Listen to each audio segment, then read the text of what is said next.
আটা ময়দা চালের গুঁড়া কিছুই লাগবে না এই নাস্তাটা বানাতে। আসসালামু আলাইকুম সবাইকে, কেমন আছেন সবাই? আশা করি তো ভালো আছেন। আলহামদুলিল্লাহ আমিও ভালো আছি।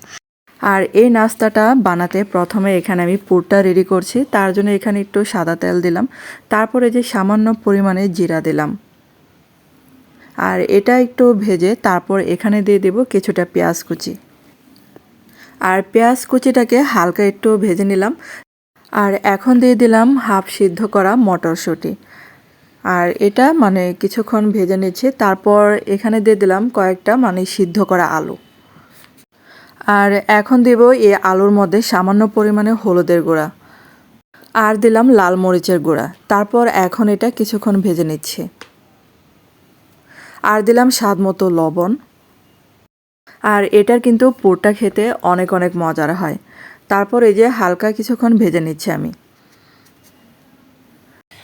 আর আলুগুলো নাড়তে নাড়তে কিন্তু একদম মিহি হয়ে যাবে। তারপর এখন দিলাম কিছুটা গরম মশলার গুঁড়া। তারপরে যে আবারও কিছুক্ষণ নাড়ছে। আর এখানে কিন্তু আর কোনো পানি দেওয়া যাবে না, এভাবেই নাড়তে হবে। তারপর এখন একটু ভাজা জিরা গুঁড়া দিলাম। আর এখন দিচ্ছি ধনে পাতা কুচি। তারপরে যে আবার একটু নাড়াচাড়া করব। আর দেখতেই বোঝা যাচ্ছে যে কতটা লোভনীয় হয়েছে। আর এই পুরটা দিয়ে কিন্তু সিঙ্গারাও অনেক মজার হয়। তারপর একটা পুর দিয়ে কিন্তু দুইটাও রেসিপি করা যাবে। এখন আমি ডো তৈরি করব। তার জন্য এখানে আমি 1 বাটি পানি দিলাম। তারপর আবারও কিন্তু এটার হাফ বাটি পানি দিচ্ছি। আর এখানে কিন্তু পানির মধ্যে আমি কিছুটা গাজর কুচি দিলাম। তারপর এখন কিন্তু এই যে কিছুটা ধনে পাতা কুচি দিয়ে দিলাম। এখন কিছুটা দিলাম চিলি ফ্লেক্স। তারপর দিলাম কিছুটা স্বাদ মতো লবণ। এখন এটা কিন্তু বলক ওঠা আগ পর্যন্ত অপেক্ষা করছে।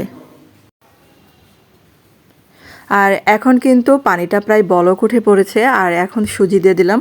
এখানে আমি 1.5 কাপের মতো সুজি দিলাম। আর সুজি দিয়ে আমি এই যে ডোটা তৈরি করে নেব। আমরা যেরকম চালের রুটির ডো তৈরি করি সেম সেরকমই আমরা সুজি দিয়ে ডোটা তৈরি করব। তো এটা জালটা কমিয়ে দিতে হবে। কমিয়ে দিয়ে তারপরে যে আস্তে আস্তে করে সুন্দর করে নাড়াচাড়া করে একটা ডো তৈরি করব। তারপরে যে এখন কিন্তু ডোটা একদম পুরোপুরি তৈরি হয়ে গেছে। আর এখন একটা বাটিতে রেখে আমি একটু হালকা ঠান্ডা করে নিয়েছি। বেশি কিন্তু ঠান্ডা করা যাবে না। তারপরে যে ভালো করে মথে নিতে হবে আবারও। আর এই ডো দিয়ে যে কয়টা পিঠা বানাবো নাস্তা, সে কয়টা আমি আগে ভাগ করে নিচ্ছি। আর এই নাস্তাটা আপনারা সকালে রুটি যদি যেদিন আপনার খেতে ইচ্ছা করবে না, সেদিন কিন্তু ঝটপট করে এই নাস্তাটা বানিয়ে দিতে পারেন অনায়াসে। আর একটা খেলে দেখবেন যে পেট ভরে একদম পরিপূর্ণ হয়ে গেছে। আর এই নাস্তাটা সিঙ্গারা পুরীর থেকেও অনেক অনেক মজার হয়। কারণ এই নাস্তাটা আপনারা সকালে বিকালে যে কোনো সময় দিতে পারেন, এবং বাচ্চাদের টিফিনেও কিন্তু এই নাস্তাটা বানিয়ে দিতে পারেন। তারপর দেখেন এই যে ভিতরে পুরটা ভরে নিচ্ছে। আর বড় করে বানিয়েছে বলে পুরটা কিন্তু বেশি লাগে। তারপর এই যে দেখেন হাত দিয়ে এরকম করে একটু চেপে দিতে হবে। আর অনেক সহজ বানানো। অনেক সময় রুটি বানাতে আলসেমি লাগে, তখন ঝটপট করে এই নাস্তাটা বানিয়ে দিতে পারেন। আর এই নাস্তাটা খেতে কিন্তু আবার অনেক মজার।